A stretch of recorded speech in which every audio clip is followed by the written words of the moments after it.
तो पिछले क्लास में हम लोग एक रिएक्शन पढ़ रहे थे, जिस रिएक्शन को हम लोग बोल रहे थे पर आयोडिक डिसोसिएशन। आप लोगों को याद होगा हमने क्या कहा था कि अगर कहीं पर किसी मॉलिक्यूल में लगातार कार्बनों के बीच OH हो, या एक पर C डबल बॉन्ड O और एक पर OH हो, या दोनों पर लगातार C डबल बॉन्ड O हो, या एक पर OH एक पर NH2 हो, या एक पर C डबल बॉन्ड O एक पर NH2 हो।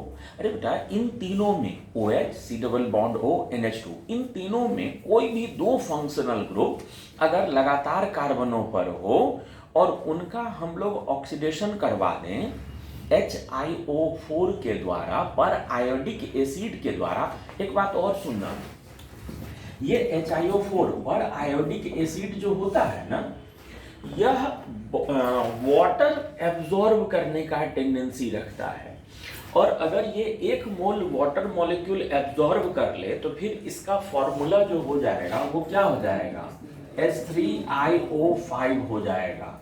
तो कहीं पर अगर H3IO5 लिखा हुआ देखना दिखता है किसी किसी क्वेश्चन में, तो समझना कि वो पर आयोडिक एसिड ही है, HiO4 ही है, पर आयोडिक एसिड ही है। ठीक है, तो HiO4 क्या करता था कि कार्बन कार्बन के बीच का बॉन्ड तोड़ देता था और ऊपर और नीचे दोनों तरफ के कार्बन को एक स्टेप ऑक्सीडाइज कर देता था। Number of mole of HiO4 जो कंज्यूम होता था, number of mole of HiO4 जो कंज्यूम होता था, वह जितने बॉन्ड टूटते थे उसके बराबर होता था। ठीक है, जितने बॉन्ड टूटेंगे उतना मोल HiO4 कंज्यूम होगा। और एक लाइन जो उसमें जोड़ना था, जो पिछले दिन बताए थे, उसमें एक लाइन जो ऐड करना है वो ये है कि HiO4 के जैसा ही एक मॉलिक्यूल होता है, उसी के जैसा नहीं, वैसा ही, ऐसा जैसे HiO4 रिएक्शन दिखाता है, बिल्कुल ऐसा ही रिएक्शन दिखाता है लेड टेट्रा एसीटेट CH3COO का whole 4 Pb। Lead tetra acetate भी बिल्कुल वैसा ही पर आयोडिक डिसोसिएशन के जैसा ही रिएक्शन दिखाता है। अरे बेटा, आज हम लोग चल रहे हैं चर्चा करने के लिए एल्डिहाइड कीटोन के फर्दर रिएक्शंस के बारे में। तो एक रिएक्शन मेरे को याद आ रहा है जिसको हम लोग बोलते हैं टिस्चेंको रिएक्शन। एक रिएक्शन होता है जिसको हम लोग क्या नाम से पुकारते हैं, टिस्चेंको। सुन लो ना। केनिजारो रिएक्शन में क्या होता था? केनिजारो रिएक्शन में डिस्प्रपोर्शनेशन होता था और एक मॉलिक्यूल ऑक्सीडाइज होकर एसिड और दूसरा मॉलिक्यूल रिड्यूस होकर अल्कोहल में होता था। यही ना केनिजारो रिएक्शन होता था। क्या बने हुए प्रोडक्ट अल्कोहल और एसिड को वापस एक दूसरे के साथ रिएक्शन करने का मौका मिले तो वो लोग क्या बना लेंगे? अल्कोहल और एसिड जो बना है केनिजारो रिएक्शन का प्रोडक्ट, अगर उनको आपस में रिएक्शन करने का मौका मिले तो अल्कोहल और एसिड मिलकर क्या बना लेंगे? ईस्टर बना लेंगे। जानते हो, टिस्चेंको रिएक्शन में डायरेक्ट ईस्टर बना करता है। यहाँ भी एक मॉलिक्यूल ऑक्सीडाइज एक रिड्यूस होता है, लेकिन वो लोग फिर से आपस में रिएक्शन करके डायरेक्ट क्या बना लेते हैं? ईस्टर बना लेते हैं। दूसरा बात, टिस्चेंको रिएक्शन जिनके पास अल्फा हाइड्रोजन है वो भी दिखाते हैं। और तीसरा बात, टिस्चेंको रिएक्शन में रिएजेंट कैटलिस्ट जो होता है वो अल्युमिनियम इथॉक्साइड होता है। यहाँ जो कैटलिस्ट होता है वो क्या होता है? अल्युमिनियम इथॉक्साइड होता है। ठीक है, तो टिस्चेंको रिएक्शन में होता कैसा चीज है वो देखना। ये टिस्चेंको रिएक्शन में अगर कोई मॉलिक्यूल हम लोग ले लें जिनके पास अल्फा हाइड्रोजन है, इनको अगर हम लोग रिएक्शन करवा दें अल्युमिनियम इथॉक्साइड C2H5 का O और होल 3Al, इनके साथ अगर रिएक्शन करवा दें तो इनका 2 मॉलिक्यूल रिएक्शन में भाग लेगा और इधर प्रोडक्ट के रूप में हम लोगों को क्या मिल जाया करेगा?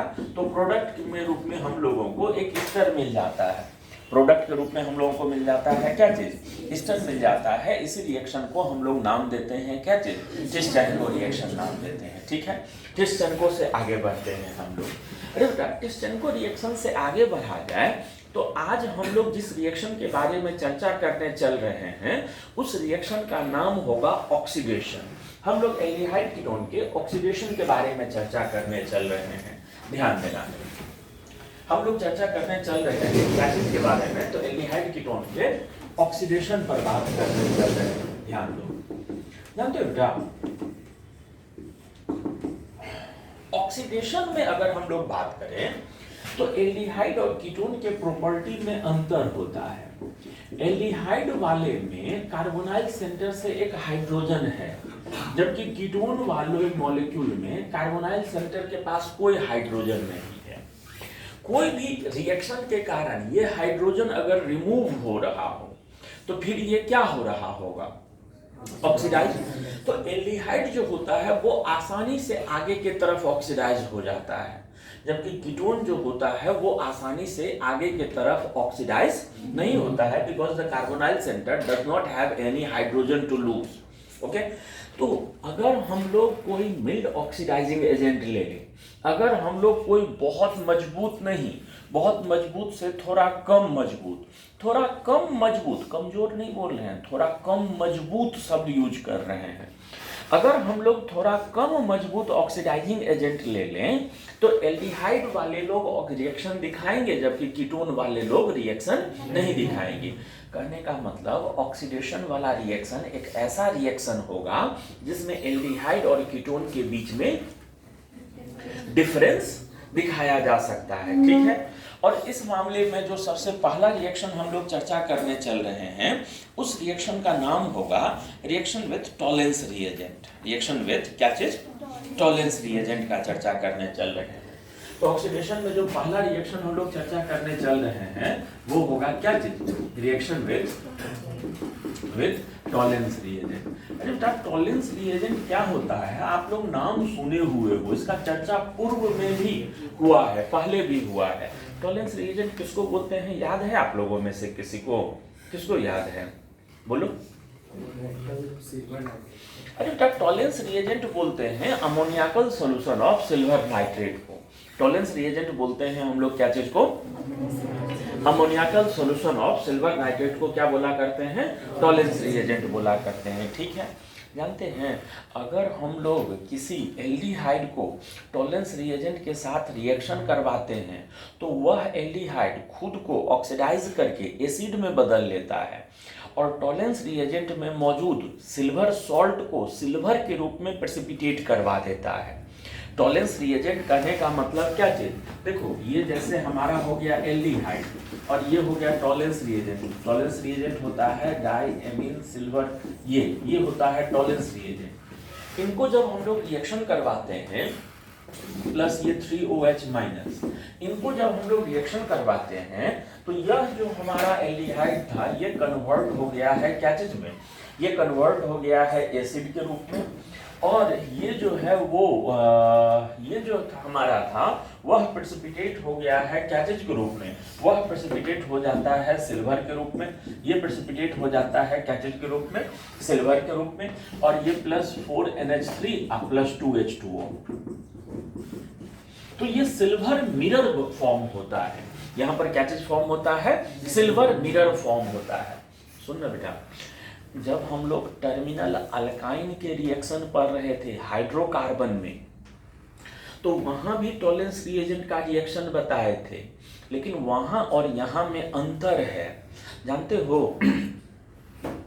टॉलेंस रिएजेंट के साथ, खूब ध्यान से सुनना, टॉलेंस रिएजेंट के साथ रिएक्शन टर्मिनल अल्काइन भी करते हैं, लेकिन टर्मिनल अल्काइन को जब टॉलेंस रिएजेंट के साथ रिएक्शन करवाते हैं तो वह सिल्वर एसिटिलाइड के तरह का सॉल्ट प्रेसिपिटेट करवाता है, CH3C triple bond C minus Ag+, इस तरह का सॉल्ट प्रेसिपिटेट होता है।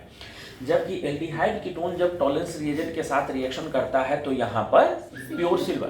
अंतर है बेटा, मिल्क भी उजला है और सिल्वर भी उजला है, लेकिन दोनों के कलर में अंतर नहीं है।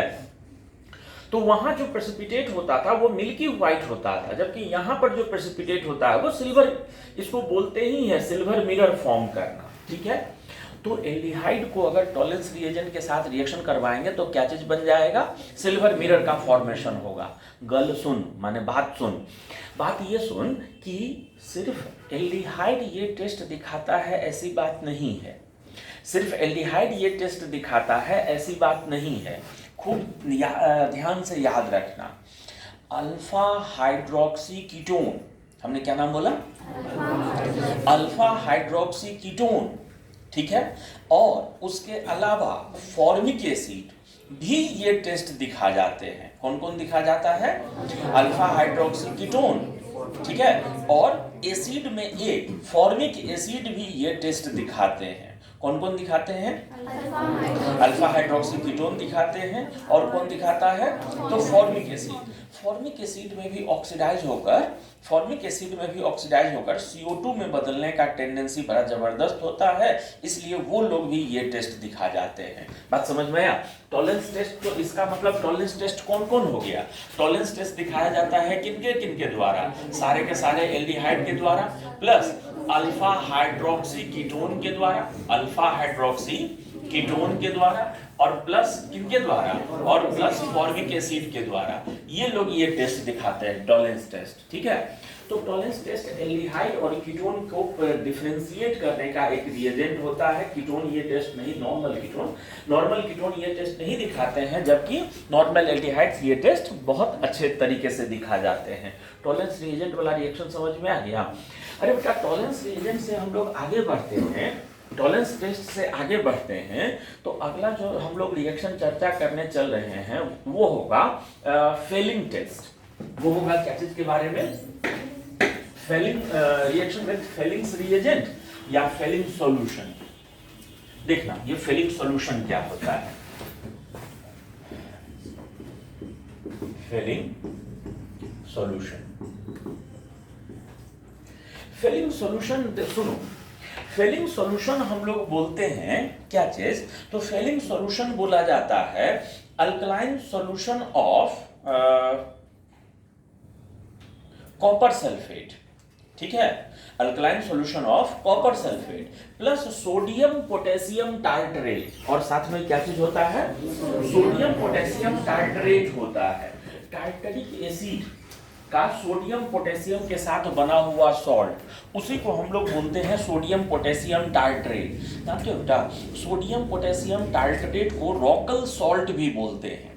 सोडियम पोटेशियम टार्टरेट को क्या बोला जाता है, रॉकल सॉल्ट भी बोलते हैं। देखो ये है फॉर्मूला टार्टरिक एसिड का, ये फॉर्मूला होता है क्या चीज का, CH, यहाँ OH, यहाँ भी OH, और यहाँ COOH, और यहाँ COOH।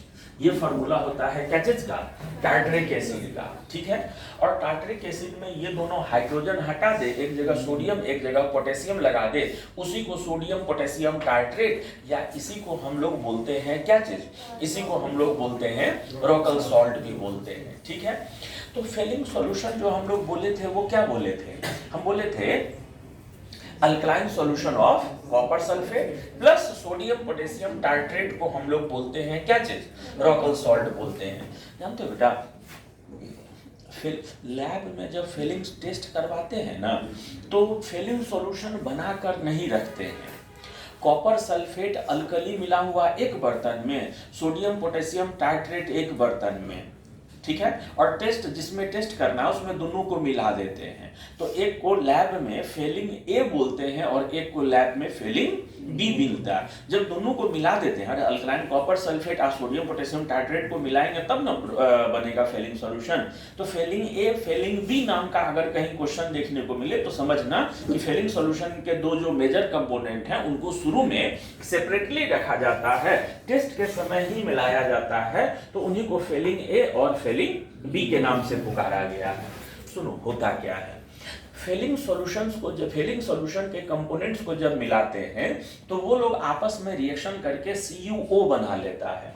वो लोग आपस में रिएक्शन करके क्या बना लेता है, CuO। और ये अगर हमारा कोई एल्डिहाइड हो, इसको अगर हम लोग CuO के साथ रिएक्शन करवाएं, ये अपना ऑक्सीजन देकर इसको ऑक्सीडाइज कर देता है क्या चीज में, एसिड में, और खुद एक रेड कलर के PPT में कॉपर बनकर प्रेसिपिटेट हो जाता है। खुद प्रेसिपिटेट हो जाता है क्या चीज के रूप में, Cu2O के रूप में खुद प्रेसिपिटेट हो जाता है क्या चीज के रूप में, Cu2O के रूप में प्रेसिपिटेट हो जाता है। अरे बेटा, तो फेलिंग सॉल्यूशन के साथ अगर रेड कलर का पीपीटी बना रहा है तो इसका मतलब फेलिंग सॉल्यूशन पॉजिटिव है। फेलिंग सॉल्यूशन ऐड करने पर अगर रेड कलर का पीपीटी हो रहा है तो इसका मतलब वह मॉलिक्यूल फेलिंग टेस्ट दिखा रहा है। ठीक है, सुनो, बहुत खास है, टॉलेंस से भी ज्यादा पूछा जाता है फेलिंग टेस्ट के बारे में। फेलिंग टेस्ट हर वह मॉलिक्यूल दिखाएगा जो टॉलेंस टेस्ट दिखाया था, यानी जो भी मॉलिक्यूल टॉलेंस टेस्ट दिखाया था वह फेलिंग भी दिखाएगा, दो को छोड़ करके। किनको किनको छोड़ करके? तो एक एरोमेटिक एल्डिहाइड, एक किसको छोड़ करके? एरोमेटिक एल्डिहाइड माने बेंजल्डिहाइड। किसको छोड़ देना है? बेंजल्डिहाइड। और दूसरा छोड़ देना है ग्लाइऑक्सल। दूसरा छोड़ देना है क्या चीज को? ग्लाइऑक्सल को। फेलिंग टेस्ट हर वह मॉलिक्यूल जो टॉलेंस दिखाया है वो फेलिंग भी दिखाएगा। माने आपसे पूछा जाए कि फॉर्मिक एसिड जो होगा वह फॉर्मिक एसिड जो होगा वो फेलिंग टेस्ट दिखाएगा, तो जवाब होगा क्या? हाँ।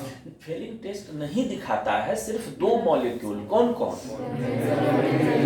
Benzaldehyde, benzaldehyde, aromatic aldehyde, benzaldehyde नहीं दिखाएगा। और उससे भी ज्यादा याद रखना है कौन? ग्लाइऑक्सल। अरे बेटा, ये एल्डिहाइड है फिर भी ये फेलिंग टेस्ट फेल कर जाता है, फेलिंग टेस्ट नहीं दिखाता है। अगर कहीं क्वेश्चन रहे कि कोई एरोमेटिक मॉलिक्यूल है जो टॉलेंस टेस्ट पॉजिटिव है, फेलिंग टेस्ट निगेटिव है, इसका मतलब क्लियर कट चर्चा कर रहा है क्या चीज के बारे में? बेंजल्डिहाइड के बारे में चर्चा कर रहा है। इतना कहानी समझ में आ गया है? पक्का पक्का पक्का। टॉलेंस रिएजेंट क्या है, फेलिंग रिएजेंट क्या है, ये दोनों फेलिंग सॉल्यूशन क्या है, ये समझ गए थे। Fehling solution sodium potassium tartrate plus alkaline copper sulphate, इसको बोलते हैं हम लोग क्या चीज? Fehling solution. अरे बेटा, जैसा फेलिंग सॉल्यूशन होता है वैसा ही एक दूसरा भी होता है जिसको हम लोग बोलते हैं बेंडिक्ट सॉल्यूशन। जिसको हम लोग बोलते हैं क्या चीज? बेंडिक्ट सॉल्यूशन बोलते हैं। ये बेंडिक्ट सॉल्यूशन और फेलिंग सॉल्यूशन के काम करने में कोई अंतर नहीं है, सिर्फ थोड़ा सा सॉल्ट लेने में अंतर है। जैसे फेलिंग सॉल्यूशन में सोडियम पोटेशियम टार्ट्रेट लिए थे, बेंडिक्ट सॉल्यूशन में सोडियम पोटेशियम साइट्रेट लेते हैं, साइट्रिक एसिड का सॉल्ट लेते हैं। बेंडिक्ट सॉल्यूशन में कौन सा चीज लिया जाता है? Sodium potassium citrate. जानते हो बेटा, साइट्रिक एसिड का जो फॉर्मूला होता है वो कुछ ऐसा होता है। साइट्रिक एसिड का जो फॉर्मूला होता है वो कुछ ऐसा होता है। ये यहाँ COOH, यहाँ भी COOH, यहाँ भी COOH और यहाँ पर एक OH। ये फार्मूला होता है क्या चीज का? ये फार्मूला होता है साइट्रिक एसिड। साइट्रिक एसिड समझ रहे हो? लेमन फैमिली में जो एसिड होता है, नींबू, संतरा, इस तरह के फलों में जो एसिड होता है वही साइट्रिक एसिड है। तो सोडियम पोटेशियम साइट्रेट हो, यहाँ टार्ट्रेट था वहां साइट्रेट, और अल्कलाइन कॉपर सल्फेट हो तो उसको हम लोग क्या बोलते हैं? Benedict solution. बेंडिक्ट सॉल्यूशन और फेलिंग सॉल्यूशन के काम करने में कोई अंतर नहीं है। जो काम ये करता है वही काम बिल्कुल वो भी करता है। ठीक है, हम आगे बढ़े यहाँ से। माने वो भी एल्डिहाइड को अगर हम लोग बेंडिक्ट सॉल्यूशन के साथ रिएक्शन करवाएंगे तो वहां भी हम लोगों को क्या मिला करेगा? रेड कलर का पीपीटी मिला करेगा। और इसी चीज का CO2O का ही CO2O का ही ये रेड कलर का पीपीटी हुआ करता है। ठीक है, Tollens reagent, Fehling solution, Benedict solution के बाद एक तीसरा चीज के बारे में हम लोग पढ़ने चल रहे हैं जिसको हम लोग बोलते हैं सिप्स रिएजेंट।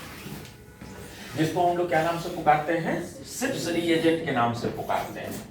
अरे बेटा, हम चर्चा करने जा रहे हैं अभी क्या चीज के बारे में? तो सिप्स रिएजेंट के बारे में। जानते हो सिप्स रिएजेंट के बारे में कहना क्या है हमको? ध्यान से सुनना, ये भी खूब पूछा जाने वाला चीज है। फेलिंग और सिप्स ये दोनों ठीक ठाक पूछा जाता है। रोजा एनिलिन हाइड्रोक्लोराइड, क्या नाम बोले? रोजा एनिलिन हाइड्रोक्लोराइड एक केमिकल होता है जिसका कलर होता है मैजेंटा। मैजेंटा एक तरह का कलर है। ठीक है, पिंक और ऑरेंज के बीच का कुछ कलर होता है, शायद आप लोग ज्यादा जानते होंगे। सही बात है, मैजेंटा सही बोल रहे हैं। पहली बार नाम ही सुन रहे हो तो गूगल बाबा से पूछना। सही बोल रही है। पोटेशियम परमैंगनेट का कलर मैजेंटा होता है। पिंक हल्का सा उसको धुंधला कर, पिंक को धुंधला कर दो, मैजेंटा। तो रोजा एनिलीन हाइड्रोक्लोराइड का कलर होता है कैसा? तो मैजेंटा कलर होता है।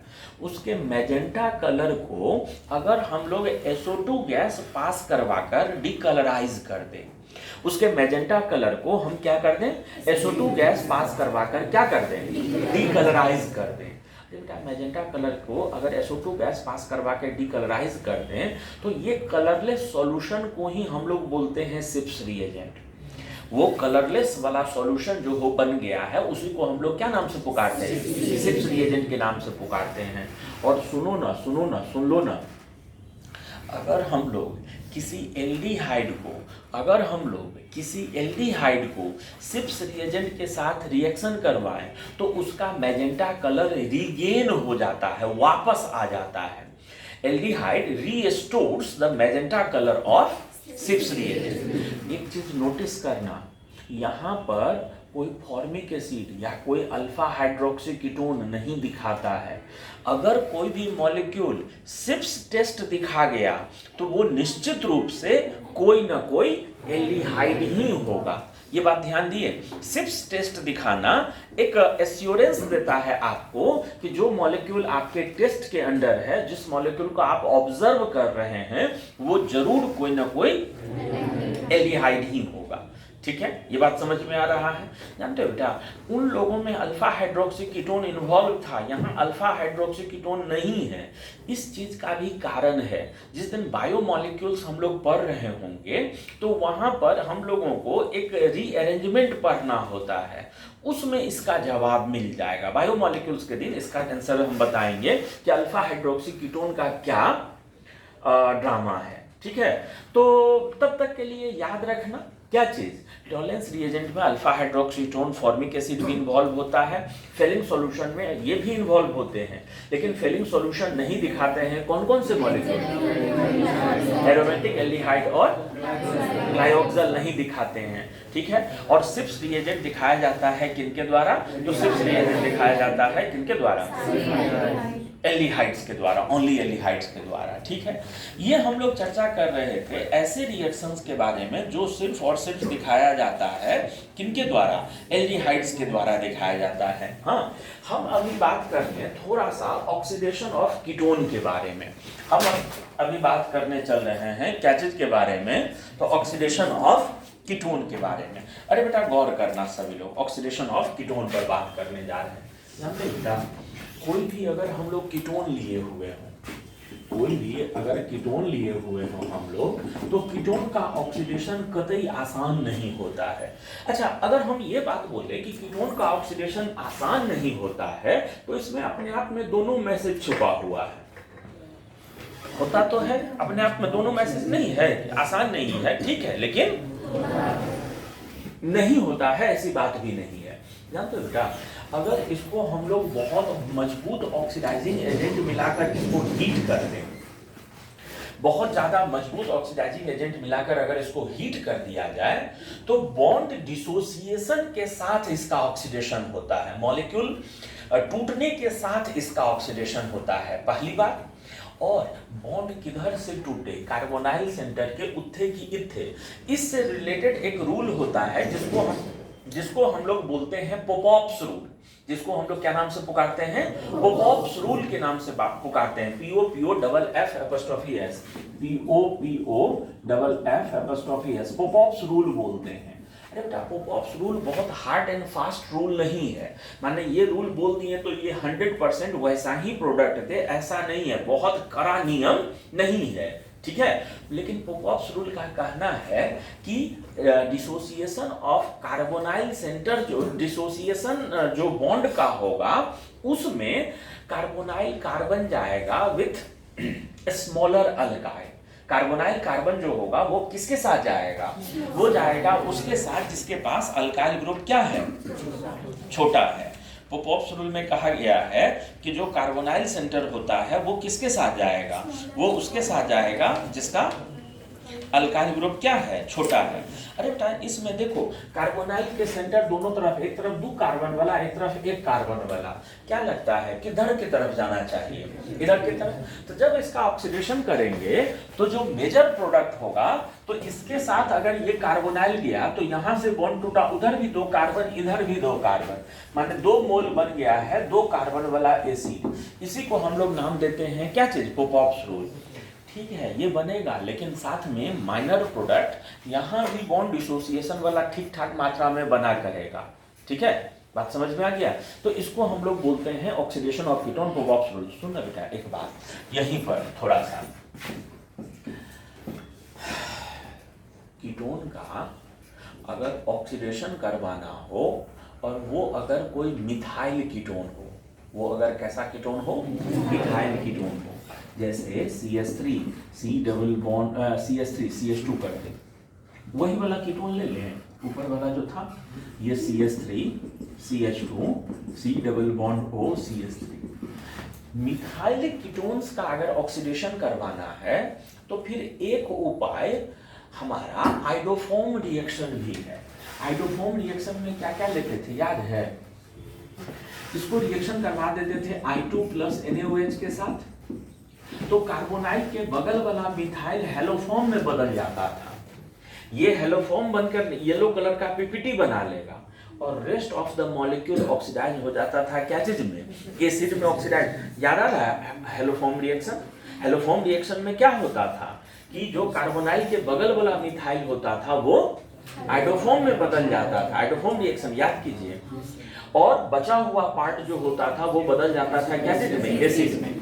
तो उधर का प्रोडक्ट जो हो जाएगा वो क्या हो जाएगा, CH3 CH2 C double bond O O minus, ये ना आइडोफॉर्म Na O Na हो जाएगा, NaOH है तो O Na हो जाएगा, प्लस साथ में क्या चीज CH3 हो जाता था।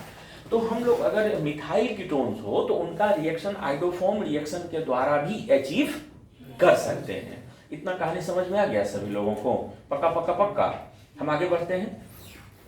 ऑक्सीडेशन ऑफ कीटोन से अगर आगे बढ़ा जाए तो अब हम कुछ ऐसे रिएक्शंस के बारे में चर्चा करने चल रहे हैं, अब हम कुछ ऐसे छोटे छोटे रिएक्शंस के बारे में चर्चा करने चल रहे हैं जो खास तौर पर मेडिकल के बच्चों के लिए ज़्यादा उपयोगी है, जो खास तौर पर ज़्यादा उपयोगी है। हालांकि मेंस में भी पूछा जा सकता है, पूछता ही है, छोटे छोटे बहुत से छोटे छोटे रिएक्शंस मेंस में भी पूछते हैं। सुन सभी लोग ध्यान देते रहना।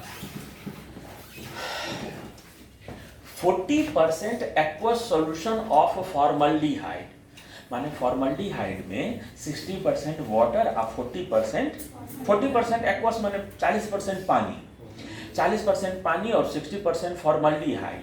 40% एक्वस सॉल्यूशन ऑफ फॉर्मल्डिहाइड को फॉर्मलिन बोलते हैं। 40% एक्वस सॉल्यूशन ऑफ क्या चीज, 40% एक्वस सॉल्यूशन ऑफ फॉर्मल्डिहाइड को क्या नाम से पुकारते हैं, फॉर्मलिन बोलते हैं, फॉर्मेलिन।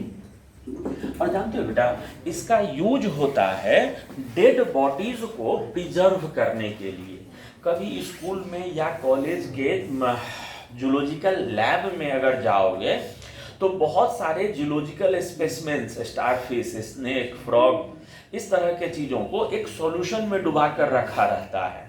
वो लिक्विड देखे हो सॉल्यूशन में डुबा कर रखा रहता है, स्कूलों में भी रखा रहता है। ठीक है, वो सॉल्यूशन क्या चीज का होता है, तो वो सॉल्यूशन यही फॉर्मलिन का होता है। जो हॉस्पिटलों में किया जाता है क्या चीज, डेथ बॉडी का मर जाने के बाद क्या चीज करता है वो लोग, पोस्टमार्टम। पोस्टमार्टम किया हुआ बॉडी को फर्मेंट होने का चांस बहुत ज्यादा होता है, तो उसको भी फॉर्मलिन के सॉल्यूशन से बढ़िया से लेप उप कर तब बॉडी को पैक करके रख दिया जाता है, तो वो बॉडी बहुत दिन तक सड़ता गलता नहीं है। फॉर्मलिन सॉल्यूशन डेड बॉडी को प्रिजर्व करने में यूज किया जाता है। अरे बेटा अगर हम फॉर्मल्डिहाइड ले लें, अगर हम 6 मोल फॉर्मल्डिहाइड ले लें और इसको पॉलीमराइज होने दें कैल्शियम हाइड्रोक्साइड के मौजूदगी में, कैल्शियम हाइड्रोक्साइड के मौजूदगी में इसको पॉलीमराइज होने दें तो यह फॉर्मोज में कन्वर्ट हो जाता है। फॉर्मोज भी एक तरह का कार्बोहाइड्रेट है, सभी H एक तरफ, सभी OH एक तरफ। जैसे इसमें होता है ना, सिर्फ तीसरे कार्बन का कॉन्फ़िगरेशन अलग हो जाता है, किसमें, ग्लूकोज में। फॉर्मोज में सभी कार्बन एक तरफ, सभी H एक तरफ, और ये CHO 1 हो गया, 2 हो गया, 3 हो गया, 4 हो गया, 5 हो गया, और ये CH2OH, ये हो गया 6, और बीच में सभी में H एक तरफ और OH एक तरफ। इसको हम लोग क्या पढ़ते हैं, इसको हम लोग पढ़ते हैं फॉर्मोज।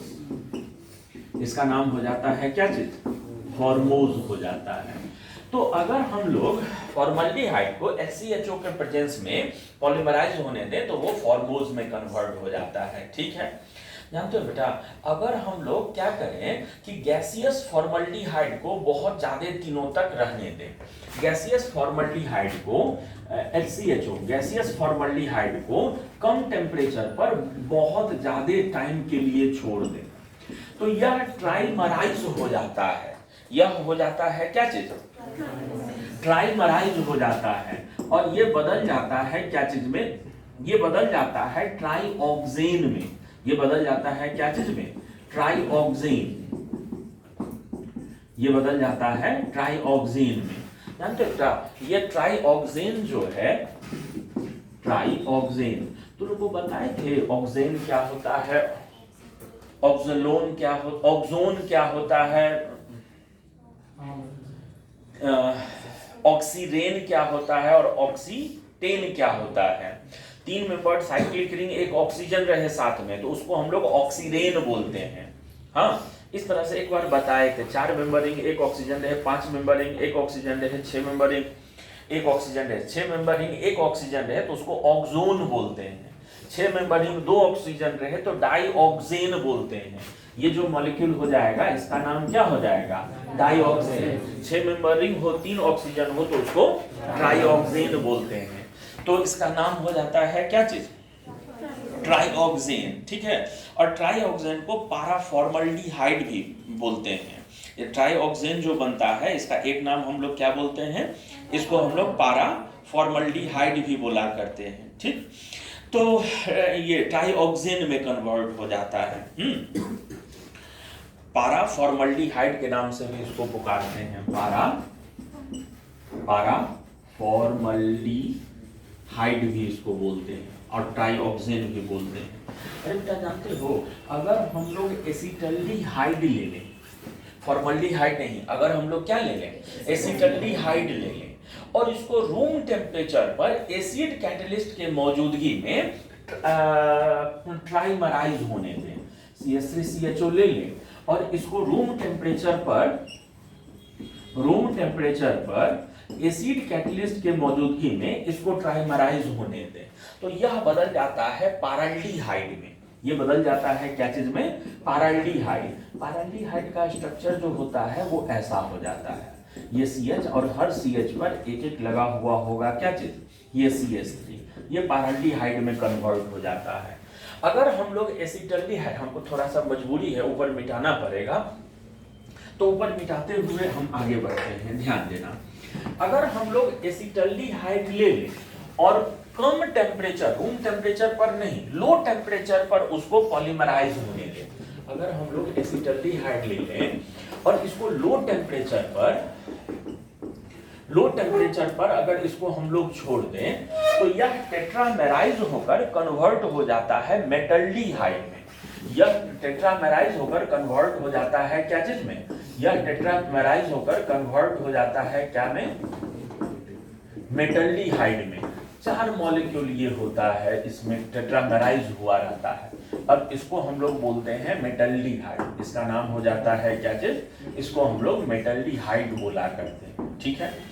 अरे बेटा इससे आगे बढ़े हम लोग, ये अभी फॉर्मल्डिहाइड एसिटल्डिहाइड के बारे में चर्चा कर रहे थे। अगर हम लोग एसीटोन ले लें और उसको H2SO4 की मौजूदगी में ट्राइमराइज होने दें, तो वह मेसिटिलीन में कन्वर्ट हो जाता है। ये कन्वर्सन में भी ये रिएक्शन आएगा, याद रखना।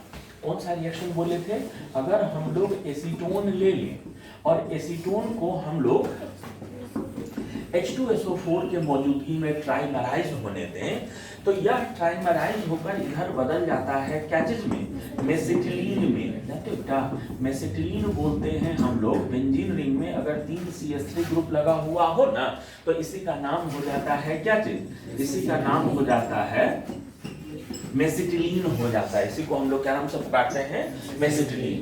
अगर एसीटोन को CH3 C double bond O CH3, अगर एसीटोन को HCl के मौजूदगी में ट्राइमराइज होने दें तो यह फोरोन में कन्वर्ट हो जाता है।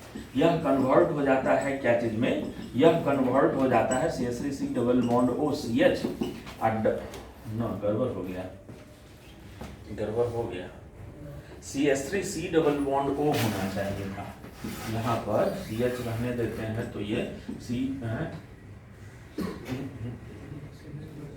ये ऐसा मत C के पीछे में 2 CH3 हो जाएगा, ठीक है, डबल बॉन्ड। अब उधर ठीक है, उधर भी C के पीछे में नहीं, ये तो इसका CH हो गया, और फिर डबल बॉन्ड C, इसके पीछे में क्या चीज, ये CH3। ये स्ट्रक्चर हो जाता है क्या चीज का, ये स्ट्रक्चर हो जाता है फोरोन का। ध्यान देना बेटा, एसीटोन को H2SO4 के मौजूदगी में अगर ट्राइमराइज होने दे तो मेसिटिलीन, और HCl के मौजूदगी में होने दे तो इसको हम लोग क्या बोलने लगते हैं, इसको फोरोन बोलने लगते हैं, ठीक है। अगला रिएक्शन हम लोग देखने जा रहे हैं अमोनिया के साथ। अगला रिएक्शन जो हम लोग देखने जा रहे हैं वो क्या चीज के साथ होगा, अमोनिया के साथ होगा। ध्यान देना, अगला रिएक्शन हम लोग चर्चा करने चल रहे हैं रिएक्शन विद अमोनिया। सुनना सभी लोग खूब ध्यान से, हम लोग चर्चा करने चल रहे हैं क्या चीज के बारे में, तो रिएक्शन विद NH3 अमोनिया के बारे में। सुन बेटा, अगर हम लोग फॉर्मल्डिहाइड ले लें और फॉर्मल्डिहाइड को अगर 4HCHO, इसको अगर अमोनिया के साथ हम लोग रिएक्शन करने का मौका दें तो यह अमोनिया के साथ रिएक्शन करके एक मॉलिक्यूल बना लेता है जिसको हम लोग बोलते हैं हेक्सामिथिलीन टेट्राएमीन। हेक्सामिथिलीन HMTA, हेक्सामिथिलीन tetraammine. और हेक्सामिथिलीन टेट्राएमीन का जो फॉर्मूला होता है CH2 का होल 6N4 और प्लस H2O हो जाता है, और प्लस 4H2O हो जाएगा असल में। जानते हो बेटा, यह जो हेक्सामिथिलीन टेट्राअमाइन है, यह मिथिलीन टेट्राअमाइन है, ये बड़ा उपयोगी केमिकल है। ध्यान से सुनना, इसका स्ट्रक्चर जो होता है ऐसा होता है, ये नाइट्रोजन, ये नाइट्रोजन, ये नाइट्रोजन, सभी नाइट्रोजन एक दूसरे से जुड़े होते हैं एक मिथिलीन ग्रुप के द्वारा। और यहाँ इन दोनों नाइट्रोजनों के बीच में एक, देखो दो नाइट्रोजन सामने सामने है ना, एक प्लेन के ऊपर ऐसे, एक प्लेन के पीछे से ऐसे इसके द्वारा जुड़ा हुआ रहेगा, ये CH2 ऐसा जुड़ा हुआ रहेगा। यह मॉलिक्यूल हो जाता है, इस मॉलिक्यूल को यूरोट्रोपिन भी बोलते हैं।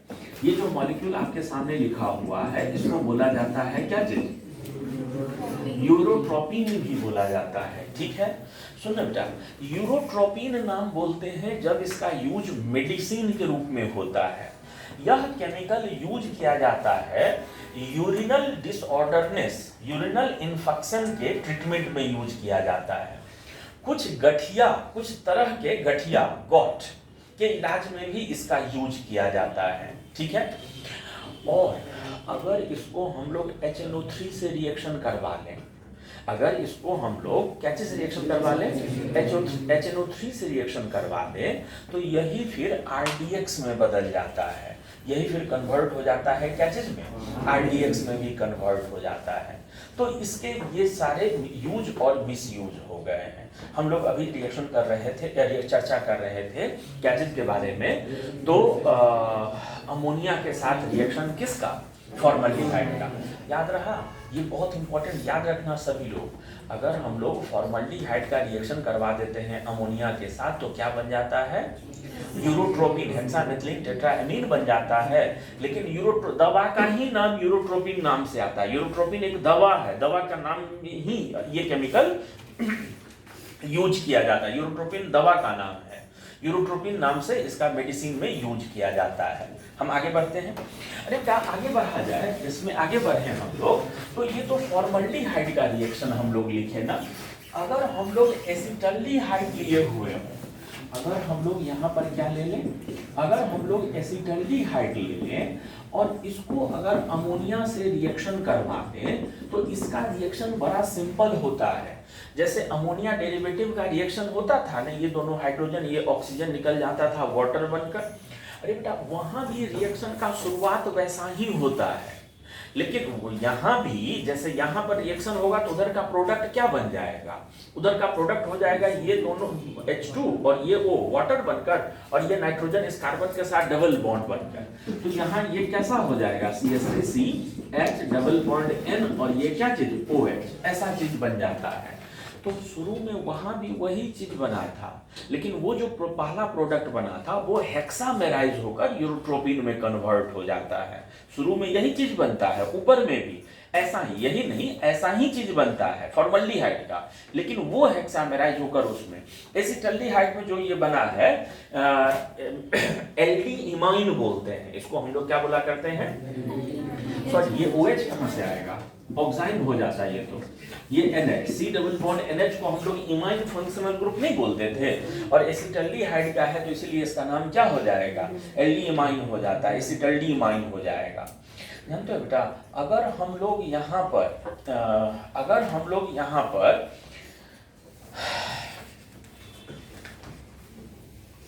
एसीटोन लिए हुए होते, एसीटोन को अमोनिया से रिएक्शन करवा दें तो डाई एसीटोन अमोनिया में बदल जाता है। अगर हम लोग यहाँ क्या ले लें, एसीटोन को रिएक्शन करवा दें क्या चीज के साथ, अमोनिया के साथ रिएक्शन करवा दें तो उधर बदल जाता है क्या चीज में, तो उधर बदल जाता है डाई एसीटोन अमोनिया में बदल जाता है। ये यहाँ हो जाता है CH3C, ये हो जाएगा NH2, ये हो जाएगा CH3 और इधर ये CH2 डबल बॉन्ड O और ये CH3 डाई एसीटोन अमोनिया में बदल जाता है। इसका नाम हम लोग क्या बोलते हैं, डाई एसीटोन अमोनिया बोलते हैं। ठीक है, तो ये हम लोगों का कुछ छोटा छोटा रिएक्शन था जो कि हम लोगों को चर्चा करना था एल्डिहाइड कीटोन के बारे में। एल्डिहाइड कीटोन का लास्ट पार्ट हम लोग चर्चा करेंगे अगले लेक्चर में।